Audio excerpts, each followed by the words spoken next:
ఆప్తుడు నా శ్రేయభిలాషి పెద్దలు శ్రీధర్ బాబు గారి యొక్క ఆలోచన మన స్థానిక శాసనసభ్యుడిగా, ధర్మపురి శాసనసభ్యుడిగా, మంత్రిగా తెలంగాణ రాష్ట్రంలో వర్షాలు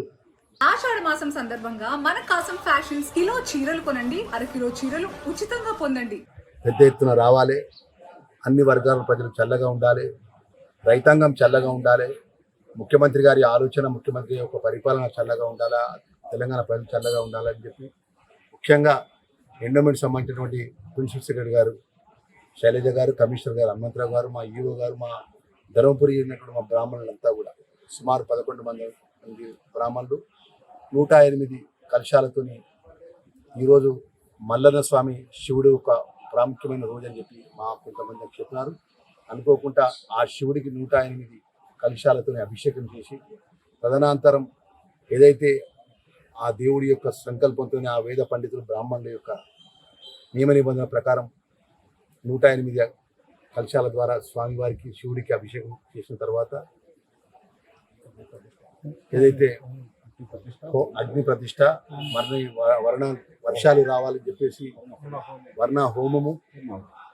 అదైతే పూర్ణాహుతి అంటే ఆ స్వామివారు, అమ్మవారు, ఆ దేవదేవుడు వర్షాలు రావడానికి ఈ ప్రాంత తెలంగాణ ప్రాంత సుఖశాంతులతో ప్రజలు ఉండాలని, వరుణుడు కరుణించాలని చెప్పేసి వేద పండితులు నియమ నిబంధనలతో పూజలు చేయాలని చెప్పి మనస్ఫూర్తిగా చేతి జోడించి మనవి చేసుకుంటూ, ముఖ్యంగా రాష్ట్ర మంత్రిగా ముఖ్యమంత్రి గారి నేతృత్వం లోపల రాబోయే రోజుల్లో ప్రజలకు ఎలాంటి ఇబ్బంది జరగకుండా అన్ని వర్గాల ప్రజలు చల్లగా ఉండాలి, రైతులు చల్లగా ఉండాలి. అదేవిధంగా ఈ ప్రాంత ప్రజలకు ముఖ్యమంత్రి గారు సేవలు కానీ ముఖ్యమంత్రి యొక్క ఈ ప్రజల యొక్క దయా ఆశీర్వాదం ముఖ్యమంత్రిపై ఉండాలని మనస్ఫూర్తిగా కోరుకుంటూ, మనస్ఫూర్తిగా ధర్మపురి లక్ష్మణస్వామి ఈ రామలింగేశ్వర భవాని స్వామివారి యొక్క వారి యొక్క పరిధిలో ఉండి మనస్ఫూర్తిగా దేవుడిని ఆ వర్ణదేవుని దండం పెడుతున్నా. మనస్ఫూర్తిగా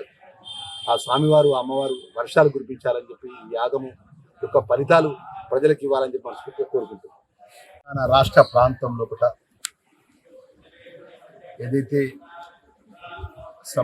అనుకూల సమయంలో కూడా వర్షాభావం లేకపోవడం వల్ల ప్రజలు, రైతులు తీవ్ర ఇబ్బందుల పాలవుతున్న సందర్భం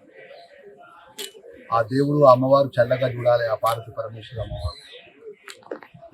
గణపతి సుబ్రహ్మణ్య స్వామి, ఆ దేవదేవులు అందరూ చల్లగా చూసి వర్షాలు సకాలంలో వచ్చి తెలంగాణ రాష్ట్రం అంతా పాడి పంటలతో సస్యశ్యామలంగా ఉండాలని చెప్పి గౌరవ ముఖ్యమంత్రి రేవంత్ రెడ్డి గారి యొక్క ఆలోచన.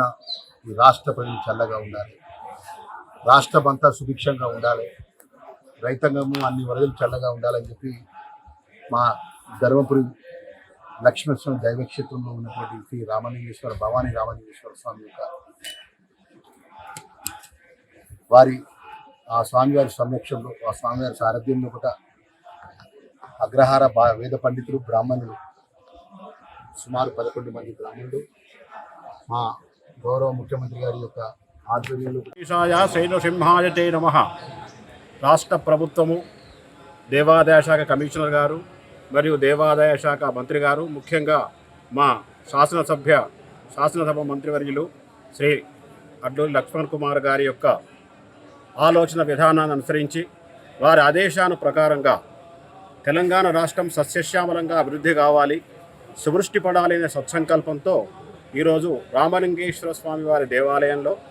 వరుణయాగము అత్యంత వైభవోపేతంగా జరుగుతుంది. ఒక 11 మంది బ్రాహ్మణులతో 108 కలశ స్థాపన చేసి ఆ కలశాలలో వరుణదేవుని ఆవాహన చేసి తదుపరి వరుణ మూల మంత్రాలు చేసి అగ్ని ప్రతిష్ఠ చేసి తదుపరి పూర్ణావతి కార్యక్రమం చేసిన తదుపరి ఈ పూర్ణావతి యొక్క ఫలాన్ని రాష్ట్రాభివృద్ధి కోసం స్వామివారి యొక్క పక్షాన అందజేయడం జరుగుతుంది. తద్వారా తొందరగా మన తెలంగాణ రాష్ట్రంలో సువృష్టి సంభవించి రాష్ట్రం తప్పకుండా సస్యశ్యామలంగా ఉండాలని ఆ భగవంతుని ప్రార్థిస్తున్నాం.